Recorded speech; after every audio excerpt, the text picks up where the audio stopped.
In August 1945, with the Pacific War drawing to a close, the Americans, sensing their opportunity, initiated a plan to cultivate mushrooms on Japanese soil. These weren't ordinary mushrooms, but weapons of unimaginable destructive power, unlike anything seen before.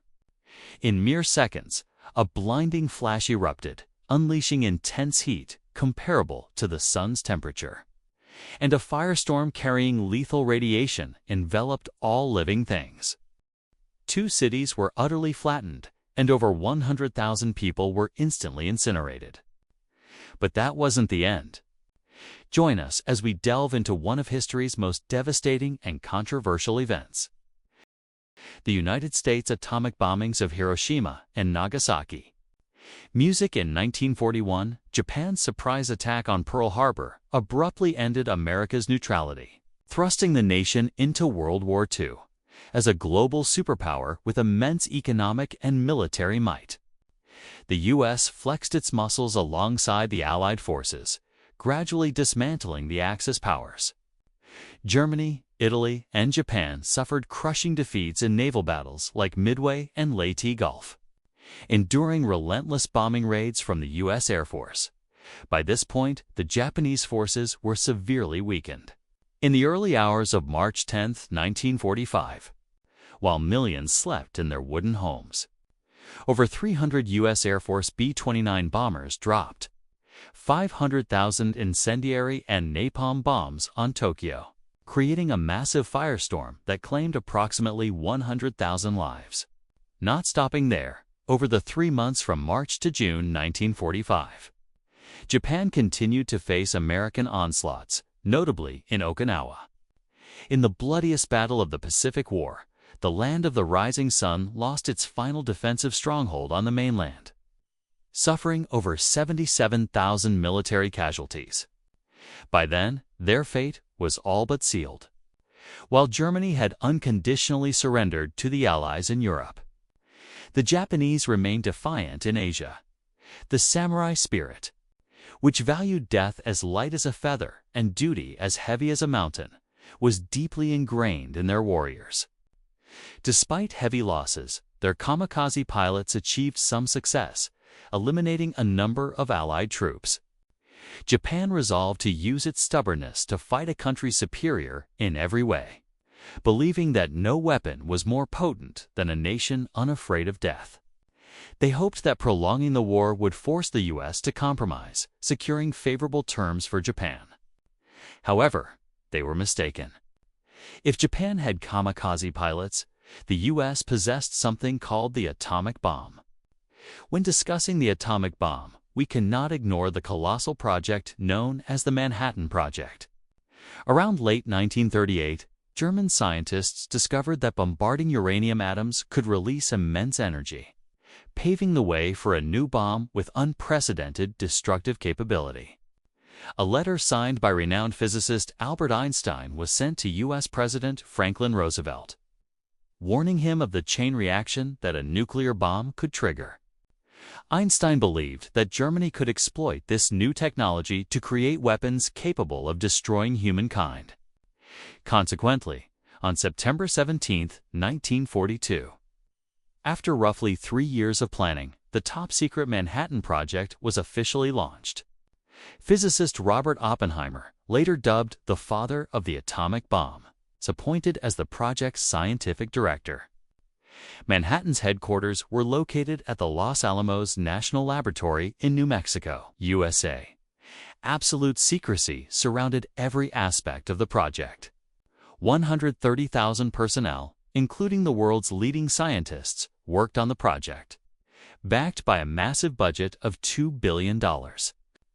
There, 2 different types of atomic bombs were developed, one using uranium as fuel and the other using plutonium. After 3 years of laboratory research, the scientific team finally created what they believed was an effective nuclear weapon. On July 16, 1945, the first nuclear bomb, codenamed Trinity, was transported to the Jornada del Muerto Desert. Approximately 35 miles southeast of Socorro, New Mexico, for testing. Upon detonation, Trinity unleashed the force of 20,000 tons of TNT, creating a massive fireball and a mushroom cloud that soared to a height of 12 kilometers. This result exceeded the expectations of the scientific research team, marking the first step in the development of nuclear weapons and ushering in a new chapter in human history. Less than a month later, the first atomic bomb was dropped on Hiroshima. Before making the decision to strike the land of the rising sun, the fatal blow in July 1945, U.S. President Harry Truman invoked the Potsdam Declaration to warn the Japanese that continuing the war would only lead to more devastating consequences. However, the Japanese government showed no sign of haste in response. The Imperial Japanese Army mobilized a large number of troops to defend the country in the final days of the war, while politicians pursued a peace agreement brokered by the Soviet Union. This infuriated Truman. Everyone knew that Nazi Germany had been defeated by the Soviet Red Army during World War II, and the Americans had not yet achieved a definitive victory. Only with Japan's unconditional surrender would the U.S. be recognized as a significant contributor to the war. Moreover, even with victory, the U.S. had already suffered considerable losses in its conflict with Japan. Prolonging the war would only exponentially increase the damage. It was estimated that the number of American military fatalities alone could reach 1 million. Finally, and most importantly, the Japanese may have forgotten. But the Americans had never forgotten the humiliation of December 7, 1941, when they were ambushed and suffered a crushing defeat at Pearl Harbor, while one general opposed the use of nuclear weapons. President Truman reminded him of the Pearl Harbor tragedy. When you are dealing with a beast, you have to treat it as a beast. Washington's political establishment believed that a nuclear attack on Japan would kill two birds with one stone, swiftly end the war and demonstrate to Moscow that the U.S. possessed a weapon capable of deciding any conflict.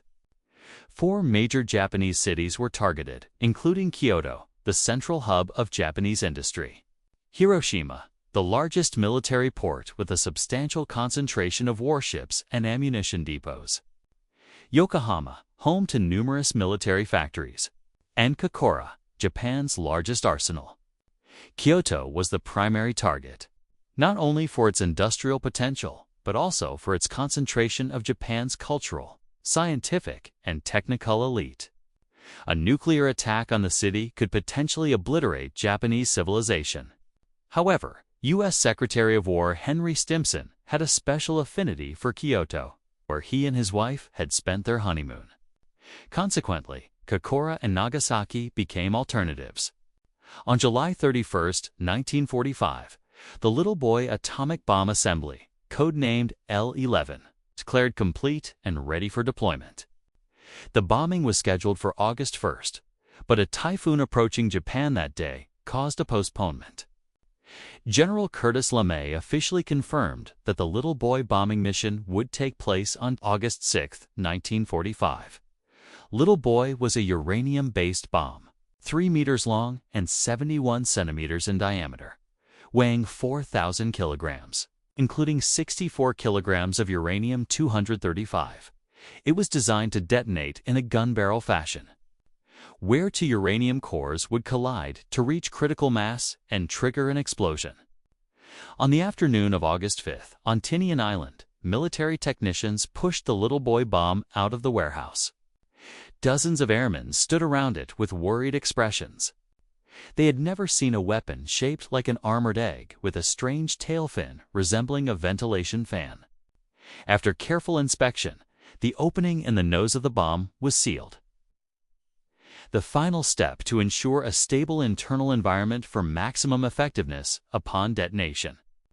The bomb was then transported by special vehicle to Northfield Military Base, 2,400 kilometers from the Japanese mainland. On the afternoon of August 5th, the bomb bay of the B-29 was opened, and Little Boy was lifted into place using a hydraulic lift. According to the plan, 3 B-29s would participate in this top-secret mission. including 3 weather reconnaissance aircraft, 1 blast measurement aircraft, 1 filming aircraft, 1 backup aircraft, and the final aircraft codenamed Enola Gay, which would drop the bomb. Pilot Paul Tibbets served as a squadron commander. At midnight, the pilots of the B-29s gathered for a final briefing. Only a few of them knew the true nature of their mission. At 2:45 a.m., the Enola Gay took off from the base. At 3 a.m., bomb specialist William Sterling Parsons crawled into the little boy's bomb bay, removed the green safety plug, and replaced it with a red one, arming the bomb. The sky was clear and cloudless. After consulting with Manhattan Project Command, Captain Tibbets decided that Hiroshima would be the target. At 6:30 a.m., the Enola Gay began climbing to an altitude of 31,000 feet as the sun rose over Hiroshima. It was a beautiful day.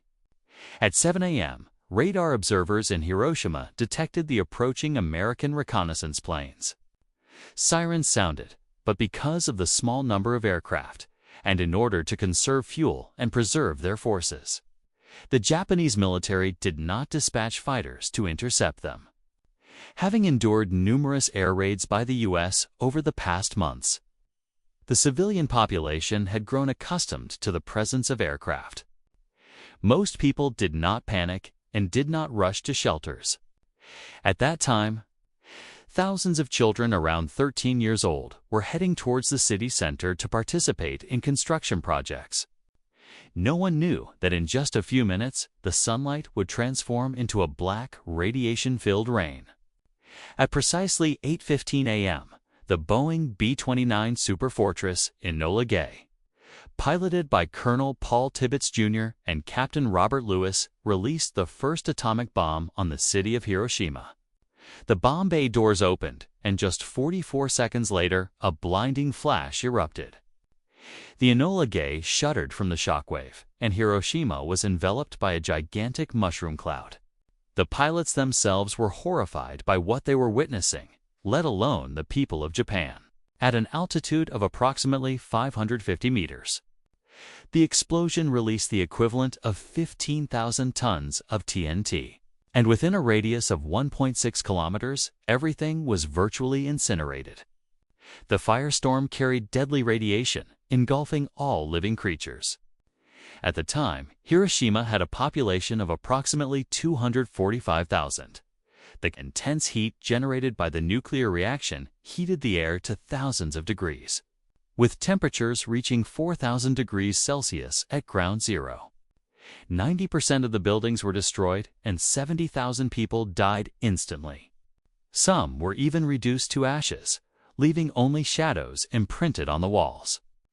In an instant, roads and vehicles melted, and almost the entire urban infrastructure was destroyed. All clocks found were stopped at 8:15 a.m., the exact moment the bomb detonated. The fortunate survivors experienced excruciating pain from burns, unaware that they had been exposed to radiation. Thousands more victims continued to die in the following days, suffering from hair loss, bleeding from the nose, mouth, and ears. It is estimated that the nuclear explosion in Hiroshima claimed the lives of over 140,000 people, and that number continues to rise. 2 hours after the bombing, millions of American families gathered around their radios to hear President Truman's announcement from the USS Augusta. We have discovered the most terrible bomb in the history of the world. It is not because we were first to discover it that we have used it.